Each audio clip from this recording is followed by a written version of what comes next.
बेबादिबा जोङो मानसि जानो हानाय नङा नोंसोर थांखिखौ थि खालाम मोनसेल' थांखि थि खालाम जि थांखिखौ नोङो मावनो बाया जि थांखिखौ नों बुङोब्लानो उन्दुनानै सिखारनो लुबैयो जि थांखिखौ खोनायोब्लानो नोङो जाहाथे मेंनाय गैया बानाय गैया बे थांखिखौ नोंसोर खालाम आरो जों नांथाबनानै थाजाबनानै जुजिथाबथारनानै बेसो जाहाथे बर'नि जारिमिन जानांगौ जोंनि बर'नि जारिमिना बेबादि जानो नाङा जे बर' फरायसाफोरा होल्लां होथां जाबाय दाखालि बावै सनितपुराव जादोंनो गिदिर गिदिर चिफ मिनिस्टार आरो एमएलएफोरा फैनानै बुंफैबाय जाहैदों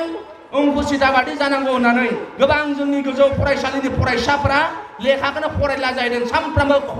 मा होनो सौलायबाय थायो जाहैदों सोरबा सोरबा बाला खानानै सौगासिनो जाहैदों स्कुलाव थांला होननानै सानै साथामसो एमएलए बुंफैबाय जोंनि फरायसाफ्रा फरायनायखौ गारजोब्बाय नाथाय सौलायनाय नोंनि केरियार नंगौना नङा बेखौ नों प्रफेसनेल लानो हागोन ना हायाखै देरनानै नों अंकुचिता बादि जानो हागोन ना हाया बेखौ जाहाथे एसे साननानै नाय बेखौ जाहाथे साननानै नायो मोसाग्राखौ नुयोब्लानो आं बेबादि मोसाथारनोसै होननानै साननैसो मोसाज्रांनानै नोंनि फरायनाया जाहाथे गाज्रि जाया सोरबा सौलायग्राखौ नुनानै साननैसो आङो बालाखौ खानानै बस्थायाव सौलायबाय थानोसै होननानै नोंनि फरायनाया जाहाथे गाज्रि जाया जों नोंखौ गाज्रि खालामनो लुबैया नोंनि जिउ जारिमिनखौ जों गाज्रि जाजानो बायो ओंखायनो साफ्रोमबो फरायसाया बे खोथाखौ ला आरो नोंसोरबो जाहाथे दुखु जारलानि गेजेरजों जाहाथे फरायबोयो बर' हारिनि बिफा उपेन्द्रनाथ ब्रह्मआबो जेला कटन कलेजाव फरायहैदोंमोन मोनसेल' थांखिजों थांदोंमोननो जायखि दुखु जारला फैसा थाखा मोनाब्लाबो आं फरायनायखौ गारा होननानै ओंखायनो ओंखाम जानायनि हस्टेलाव फैसा होनो हायाब्लाबो लेखा बायनो हायाब्लाबो सोरजोंबा लोगोफोरजों नाख्रां हरजादों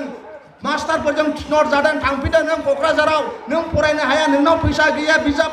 बायनो फैसा गैया मा होनो फरिखा फिस होनो थाखाय फैसा गैया अब्लाबो उपेन्द्रनाथ ब्रह्मआ गिदिंनानै थांफिनाखैनो जा खस्थ' दं आं गावनो खालामथारगोन आरो आंनो फरायथारगोन ओंखायनो जोंनि बर' फरायसाफ्राबो जों उपेन्द्रनाथ ब्रह्मनिसो फिसा जों उपेन्द्रनाथ ब्रह्मनि साफ्रोमबो बर' फिसानाव उपेन्द्रनाथ ब्रह्मनि थै आरो गोसोआ थानो नांगोन बेखौनो जों मिजिंथिनाय थाबाय साफ्रोमबो बर' फरायसाया जाहाथे लेखा फरायनो हाथों।